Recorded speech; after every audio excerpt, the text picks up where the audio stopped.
Abuse can leave a permanent scar. Domestic abuse is one of the most prominent issues in Armenia, yet silenced by the system and their perpetrators. A resurgence of discussion on gender inequality and women's rights movement has enabled many women to take the step in leaving their relationship. Despite the slow progress of survivors sharing their stories, it is more than steady and determined.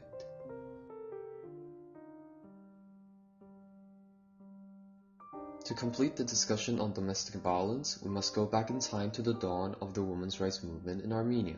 By the late 19th century, when Armenia was still in the grips of the Ottoman Empire, women writers flourished in a period of awakening known as Zartank. Girls and boys benefited from the mass education of the Armenian language in western and eastern Armenia. In Constantinople, Armenia's first female novelist, Srpui Dusap, managed to write her first novel, Maida, which caused a storm of controversy amongst the male reformers. Although they supported women's right to facilitate their emancipation, men still took charge of the literary world, unaware of the reformulation that women had taken upon to their hands. The public opinion was often harsh on the female writers and their ideals, since they should keep their opinions to themselves. This attitude expected of women could likewise apply to their families. For unmarried women, using pseudonyms were to protect their modesty and reputation as a way to comply with social conventions. Despite all odds, education, charitable organizations, the journals, salons organized by women, and the theater all made the movement accessible to the public. However, traditions followed in Armenian families have not changed so much. In a few remote villages, generations of Armenian women were forced into chukhoskhanutun, a culturally enforced practice of silent keeping. Married women could only communicate in their sign language, harsneren, to show a form of respect to their husband and the female relatives. The movement did not reach rural areas as effectively, and with the collapse of the Ottoman Empire, the once promising vision of equality vanished into thin air. By the time of Stalin's death, Armenia had already been a part of the Soviet Union for more than 2 decades. Female writers from early generations were largely ignored, never taught in schools, and never canonized publicly. Their pioneering thoughts on committing to equal rights and reshaping gender norms became less relevant to the public. At a time when many Armenian women did not feel empowered enough through the lack of representation, family education became the key influence in developing their self-identity. Although certain improvements were made to advance women's social status, including efforts done in access to voting, education, health, employment, deep down, the gender stereotypes were prevalent in households. The Soviet philosophy fostered a resistance to feminism and degraded the movement to counter the influence of Western beliefs on gender equality. It comes to no surprise then that upon the fall of the Soviet Union, the traditional gender roles reappeared and intensified around Armenia. The spare employment available enforced the idea of men working away and relegating women to household duties, so they may occupy available jobs. Men remained patriarchs and heads of the family, while women were expected to be passive and submissive in the households. In public, no one ever expects anyone to discuss domestic violence, sexual abuse, and other forms of topic because they were completely taboo. A discussion about it will be an attempt to destroy the family. And even worse, most people would deny the victims, the women, from gaining their justice. We traveled to Yerevan earlier in 2020 to visit one of the most secure shelters for survivors of domestic abuse. But if this, we're now at the Women's Support Center Armenia, and we're going to talk to workers of the center and ask them about what the center is doing and how do they feel. To reach out to the Women's Support Center, survivors can call their hotline and ask for any help if necessary. They provide assistance from social workers, psychologists, and lawyers training courses for professionals, and most importantly, act as a refuge for safety for the women and children escaping from abuse. Despite the law stating that men and women are equal, the Armenian government has not been the most eager in resolving gender discrimination. Back in 1997, when the Prime Minister tried to launch the 3-year gender policy development program, it only fell apart due to the shortage of funds. Fast forward to 2018, Armenia has signed the critical Istanbul Convention in combating violence against women, but it has not been ratified yet. Although we've seen an improvement in Armenia's Global Inequality Index, dropping from 0.468 in 2000 to 0.262 in 2017, domestic abuse remains persistent when the nation has to preserve the good values of traditions. In one survey done, a staggering 95.5% of male respondents report that they exhibit controlling behavior, which is a basic characteristic of domestic abuse. At the center, we managed to sit down with one anonymous survivor as she shared her story with us.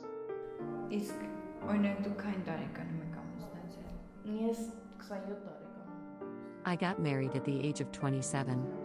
We were not friends or lovers, we just got acquainted in a very short time.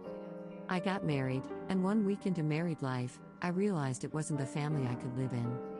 I didn't have a mother-in-law, his mom was dead, so we were living with his father. And his 2 sisters were also married.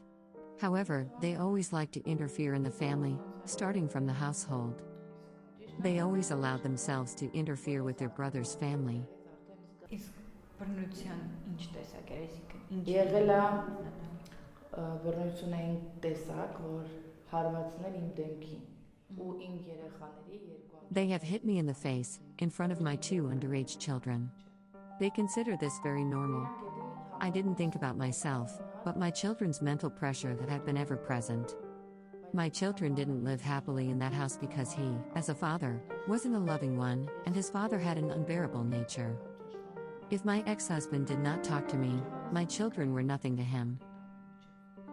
In December 2017, the domestic violence law passed in Armenia. It is considered a milestone for the nation to restore peace in the family unit, but its framework does not fully protect the girls and women more vulnerable to abuse. Many acts that constitute domestic violence under the Istanbul Convention do not apply under Armenian law. For example, if the perpetrator does not meet the legal threshold of battery, he will not be committing a crime then. The law also emphasizes on the reconciliation of the family, which is unacceptable under international practices, as the victim will be left without any protection from the abuser.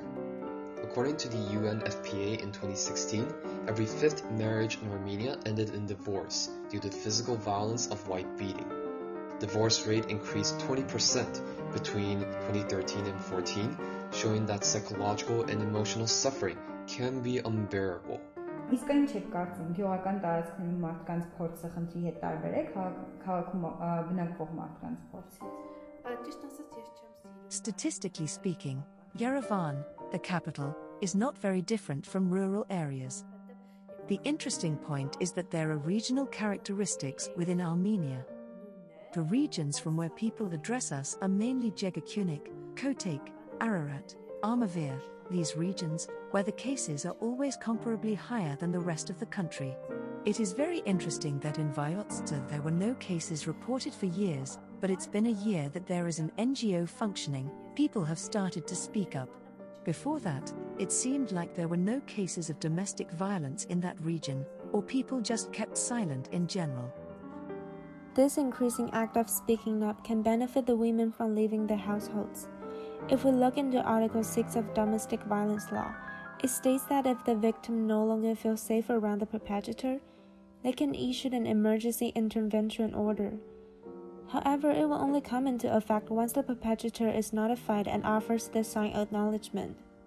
This clearly violates the Istanbul Convention, which provides for the issuance of an emergency barring order ex parte with immediate effect, under Articles 52 and 53, meaning that the law enforcement can prioritize to protect the victims by telling the perpetrators to leave the residence right on spot. It goes into effect right away and does not stall like the current procedure in Armenia.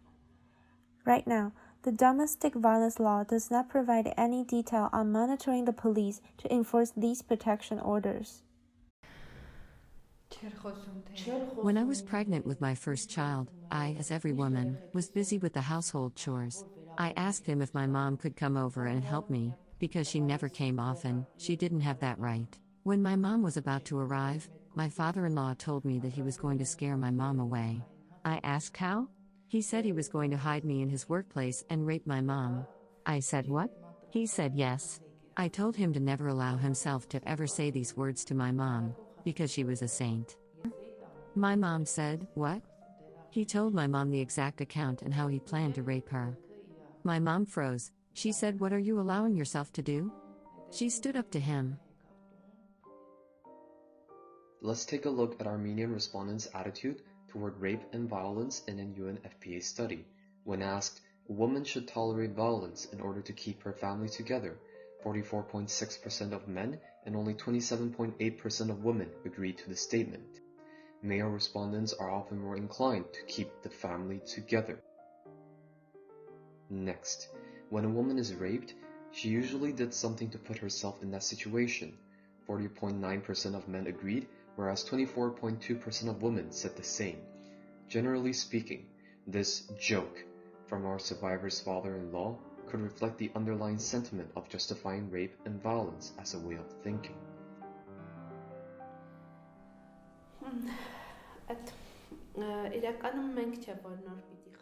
In addition to the tolerance against abuse, we have been raised based on the stereotype that abusing women is something normal and we need to tolerate it. Sadly, the current Armenian Criminal Code does not define the acts that the perpetrator may carry out to inflict mental suffering in Article 119, making it hard to convict them based on any abusive and controlling pattern. In this TED Talk, Alina Sanamian points out a clear truth about gender inequality in the country. It turns to me that when it comes to my private space, such as family, home, and relatives, I was expected to take responsibility for a number of things. But what came to my public space, such as friends or seeking a job and making a career, it was seen as unacceptable for me to take charge of such things. You would now ask, what was the problem? Okay, firstly, why should a young lady work at that age when she's only expected to get concentrated on her lessons and then get married and have children? I do not want to say that it was forced upon me, but it wasn't even discussed with me either. It was seen as the natural flow of things. Furthermore, why should a young lady be out of the house in the evening as it was a night shift? Not a common behavior for a traditional Armenian young lady. As of now, in the thousands of domestic violence cases, not a single perpetrator has been imprisoned other than reasons of murder or stabbing. In fact, a perpetrator can easily receive a light sentence, usually a fine, when they commit murder or injury out of temporary insanity, according to Articles 105 and 114, because the victim could have mocked or insulted the person. The murder of Diana Nakhapetsian, stabbed 21 times by her husband in front of her two pubescent daughters, is just one of the latest cases that showcase such judicial bias in trial. We must understand that for years of abuse, perpetrators can also walk away in freedom, facing only slight repercussions. Նշեցիք, որ կանայք ունեն ապաստան, որը տրամադրվում է ձեր իսկ կողմից։ Կարող եք նշել ինչքանով է ապաստանը ապահով կանանց համար։ There were cases when the abuser had found the shelter and reached the entrance of the shelter, but was not able to proceed as the security had eliminated them from the area in a matter of seconds. This also proves that every woman who addresses us is safe, in terms of information privacy. Also, to guarantee their safety, as we can overcome the traumas that built up over years in this environment. Many like-minded NGOs spread across Armenia can agree that substantial change requires time and effort. Right now, domestic violence is subject to public persecution, but on a human level, there's a lot of informal encouragement to reconcile going on in the law system. Officials can pressure the survivors with the victim blaming and gender stereotypes to settle the case. What's more, if the judge finds the case easy to resolve, the court has the right to refer it to mediation in 4 hours without parties' agreement. Although much injustice happens under blindside, survivors should always know that they have ways to find help. To be an Armenian woman means that there are often more blackthorns than laurels on the path towards social justice and gender equality. Out of the many issues the Armenian society faces, domestic violence turns out to be the one that stings right at heart like a blackthorn. These thorns are in many Armenian families, unplugged, untreated, and unheard of. You know we will have the solution after putting a lot of effort into change within each generation and their mindsets. Of course, this will only happen if we start from education, then overcome stereotypes and conduct legislative changes. If we work solely on one dimension, we will not reach our objective. Միանշանակ համաձայնում ձեզ հետ։ Իսկ եթե ինչ-որ անձնավորություն այնպիսի դրության մեջ է, երբ աջակցության կարիք ունի, ինչը կլինի առաջին քայլը ձեր կողմից կամ ձեր կազմակերպության կողմից։ Տեսեք, առաջի քայլը The first step from us is that we have a 24-hour emergency number in which they can call at any time of the day, be it day or night, and receive support from a professional telling them what to do or not, so that the survivor's life is not threatened. It also includes how to escape from the abuser safely, what steps to take, where to go, and so on. Or, if they know our address, they can come directly to us where our social worker supports the woman as an advisor to find solutions. When the survivor shared her story, we can hear in her voice to no longer tolerate fear and agony.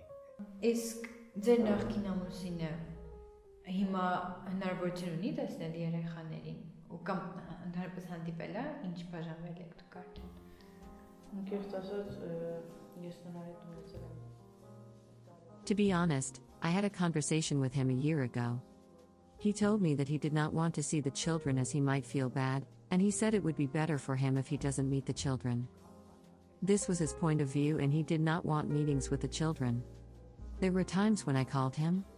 And to be honest, there were also times when he wanted to take my son with him, so I let him, but as my children didn't want to go themselves, I did not force them.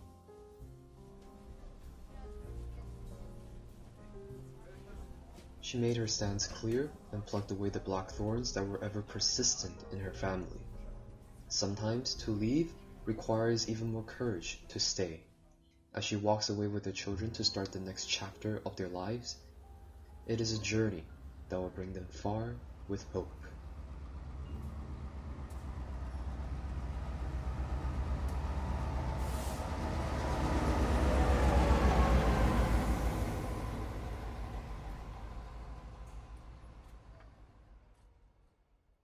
Hey guys, thanks for watching. This film is made possible by the Changemaker Project and UWC Dilijan College for their generous aid, Women's Support Center in Armenia for their dedicated work in eliminating domestic violence in the nation. Donate and support the center right now.